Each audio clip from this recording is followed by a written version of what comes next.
C'est avec beaucoup d'émotion et de fierté que j'ai le plaisir de vous annoncer ma nomination au poste de commissaire de police après une carrière de près de plus de 40 ans au sein de la force policière. Tout d'abord, je voudrais exprimer mes remerciements à Sir Anirudh Jagannath, le Premier ministre, ainsi qu'à tous les membres du Conseil des ministres qui ont placé leur confiance en moi pour diriger la grande famille de la force policière. Je compte beaucoup sur la collaboration, non seulement des membres de la force policière, mais aussi de toute la population mauricienne. Et je salue les efforts que chacun y met au quotidien pour pouvoir accomplir leurs tâches, leurs missions. Comme vous le savez, la police a été toujours garante de la paix publique et sociale, et j'informe la population de l'île Maurice, Rodrigues-Galéga, et des îles que cela sera toujours le cas durant mon mandat. J'ai le plaisir de vous annoncer que mon mandat sera placé sous le thème « La police mauricienne, une police de proximité, une police avec le peuple ». Nous avons identifié 5 directions stratégiques pour les prochaines 3 années, 2015 à 2018. Pourquoi 3 années? La première année, naturellement, on va travailler sur le plan, mettre le plan en exécution, apporter des ajustements. Deuxième année, peaufiner le plan. Troisième année, peaufiner davantage pour apporter des résultats probants. Bien sûr, nous n'allons pas attendre les 3 années pour annoncer les résultats.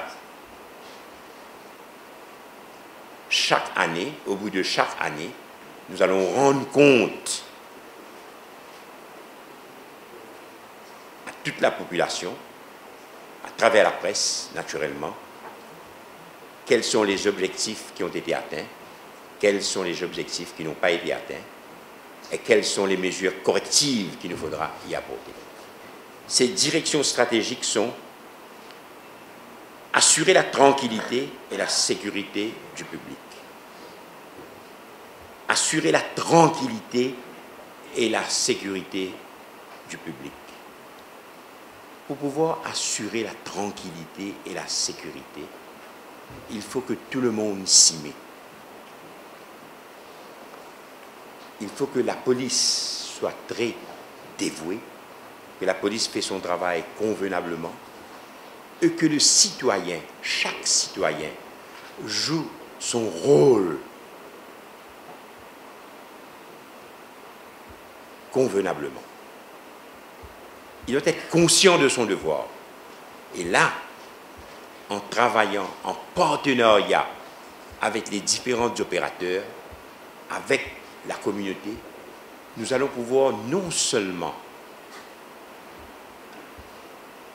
faire comprendre aux citoyens, à la communauté, les difficultés que rencontre la force policière pour pouvoir atteindre ses objectifs, et en même temps les écouter à résoudre leurs problèmes, améliorer la qualité du service offert.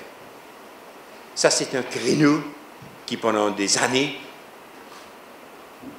nous avons beaucoup travaillé, et il nous faudra nous rendre à l'évidence qu'il y a du travail à faire encore, davantage.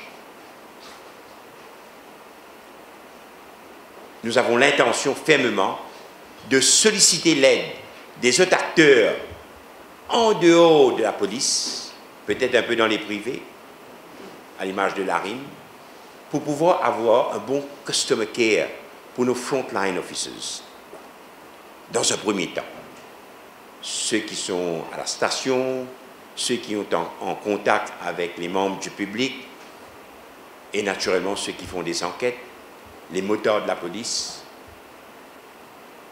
Ce qu'on veut changer, tous mes officiers autour de la table ici, ce qu'on veut changer, c'est notre approche avec le public. Nous voulons à tout prix gagner leur confiance. Nous savons d'avance que nous n'allons pas gagner ça du jour au lendemain. Il nous faudra travailler, batailler dur pour pouvoir en arriver là. Et nous sommes décidés à le faire. Améliorer la capacité opérationnelle dans toutes les opérations policières au quotidien, le déploiement de jour comme de nuit, de la SMF, de la SSU, des Coast Guard, des IRS, les interventions au quotidien. Nous voulons améliorer le temps d'intervention. Il y a déjà un protocole, les unités travaillent dur pour respecter ce protocole-là, et nous voulons naturellement l'améliorer pour un meilleur service au sein de la population. Assurer la diligence et l'efficacité des investigations. C'est un autre créneau encore où il nous faudra améliorer notre performance. Intensifier la lutte anti-drogue. Le problème de la drogue, messieurs et mesdames, ne concerne pas seulement les membres de la force policière ou en l'occurrence l'Anti-Drug and Smuggling Unit. Ça concerne aussi chaque citoyen, chaque famille, chaque organisation. Nous voulons créer cette synergie pour que la police, avec la communauté, la population, puisse travailler ensemble pour mettre au pas ces gens sans scrupules qui sont en train lentement de détruire notre société. Les vols à l'arraché sont parfois les œuvres de ce petit drogué au coin de chemin qui, pour pouvoir payer le dose quotidien, s'amuse à arracher les portefeuilles, le portable, les chaînes du citoyen, des citoyens qui sont vulnérables. Nous comptons naturellement avoir une visibilité, une plus grande visibilité sur les places publiques, dans des lieux plus fréquentés, afin que nous puissions mettre au pas ces malfaiteurs. Nous allons bien sûr privilégier une police de proximité à Maurice, comme à Rodrigue et à Galéga.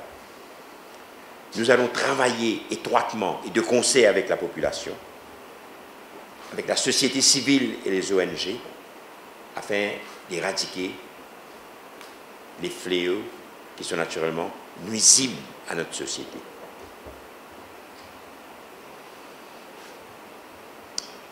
Par ailleurs, comme vous le savez déjà, la force policière a récemment été sous le feu des projecteurs avec quelques high-profile cases. J'informe la population que les enquêtes sont toujours en cours et que les conclusions seront transmises au bureau du DPP une fois les rapports des enquêteurs complétés. Je dois aussi annoncer que les policiers seront soumis à des formations plus poussées. On voudrait les armer à gérer les différentes situations sur le terrain. Ils seront également encouragés à gravir les échelons en temps voulu. Le public pourra quant à lui nous contacter au 148 pour toute information qui nous sera utile, et les appels naturellement resteront confidentiels. Je tiens à assurer toute la population qu'elle doit toujours avoir confiance en sa police qui va répondre toujours présente quand cela s'avérera nécessaire.